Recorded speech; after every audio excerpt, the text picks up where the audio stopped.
Before we get going, actually, I want to congratulate Bernie Kosar, was named our ACC legend representing Miami, so it was pretty cool. Bernie was an honorary captain the first couple of games ago, so that's a great honor for Bernie, one of the greats at this place. So with that, we're open for questions. You told us the starting quarterback the last couple of Wednesdays. Yeah, this Wednesday's a little different. We're going to let this go another day, you know what I mean, and kind of see, let the last probably Thursday practice determine.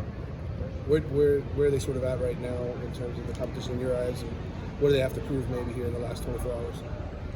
Well, it's like anything else. It's just whoever's we feel like will give us the best chance to win, to move the ball, understanding the game plan, all that other stuff. So, yeah, I think that we're having a good week. It's just we'll make a call when we know. I mean, they are both healthy enough to play, right? Like, yeah, that's okay. correct. Is Jaron, I just wanted to follow up, is Jaron over his whatever injury he had completely, or is he still? He's ready to play. Right, I mean, Okay. it's a football season, right? But he's ready to play, as he was last week. And Nkosi, because we were told he has a separated shoulder. How about him? No, I mean, Nkosi came in and finished the game a week ago, so both those guys are cleared and ready to play. I mean, I want to ask you a follow-up to the transfer question I asked you a couple of days ago. So you guys have 85 total on scholarship you can take, and 25 a year. If you take a lot of transfers, JUCO kids every year, they're here 1 or 2 years typically. Right. Whereas the freshmen's here 4 or 5 years. So you have to sort of tone back the amount of transfers because in a 3 or 4 year span you might wind up with a low total roster number. That always, and even going back to when it was just junior college transfers, if you went the JUCO route, it messes up your numbers because you don't have a chance, and that's why we want to pride ourselves on being a player developmental program. You get guys in and get them through our developmental lift program and build guys up and turn them into great players. So, but in this era, you still may have the ability to grab a guy, and then and this is not a Miami thing, this is a nationwide thing, with the nature of all of us having more attrition now. You have a chance to be young at some positions, and some positions you may want to feel like you're adding age. So those are all the things you have to balance. Beyond the quarterbacks, also all the injuries. All the Pickney. I would say Pickney is doubtful for the weekend. Zach McLeod will start at will linebacker. DJ Dallas will make the trip. He'll be on the plane. And we'll kind of continue to monitor him and see his availability on Saturday. McLeod, is that going to be his one game that you play, or do you plan on just burning the? Well, we'll find out. Okay. We'll find out. Is that sounds like good news in a way for DJ, because we thought maybe it was really bad. I agree. I think it is. Is Bandy good to go? I mean, is he? Yeah, straight trade is fine.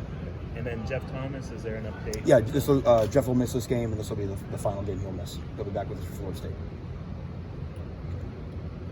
Type. It's all part of the deal. Hey, breaking news, man. Holy cow. Yeah. And can you talk about Pitt, that going up against that front? Is there going to be anything extra you have to do to protect?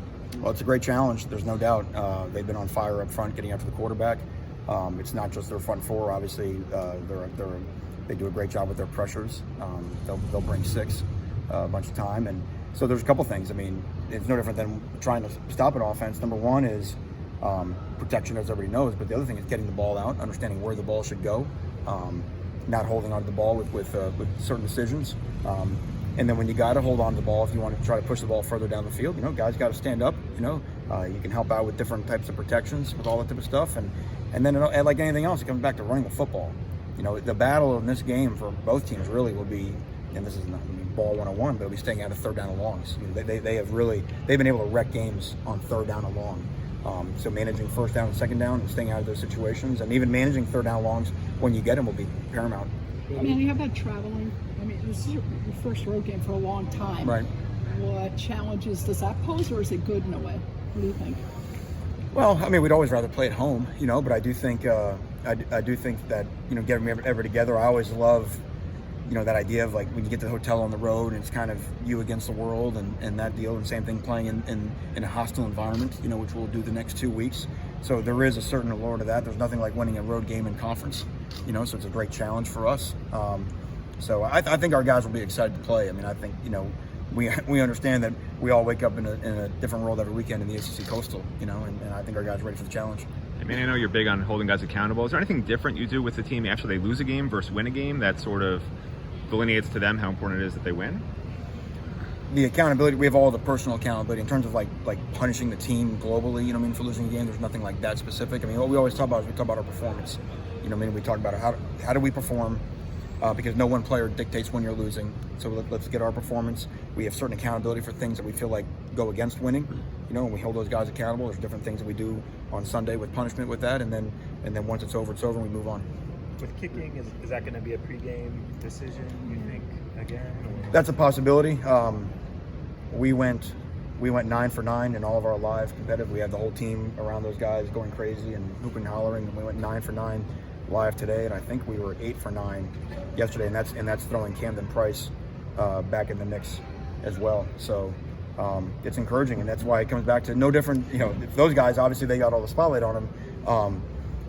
They got to translate to the game.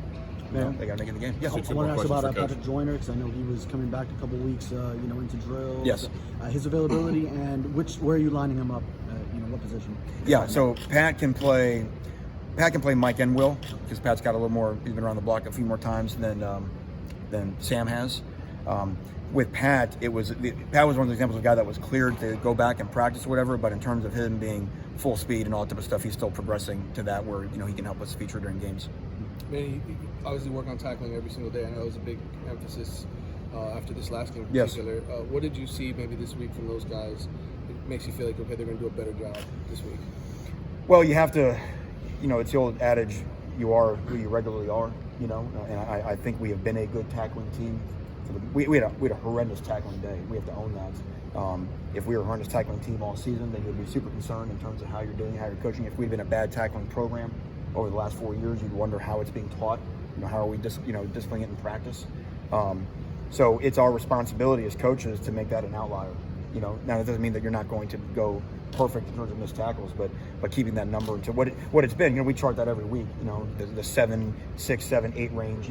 Anything past that starts to get a little, dodgy. So certainly what it was last weekend is we can never have that again, and we have not had that at any time in the last 4 years. So I expect it to improve.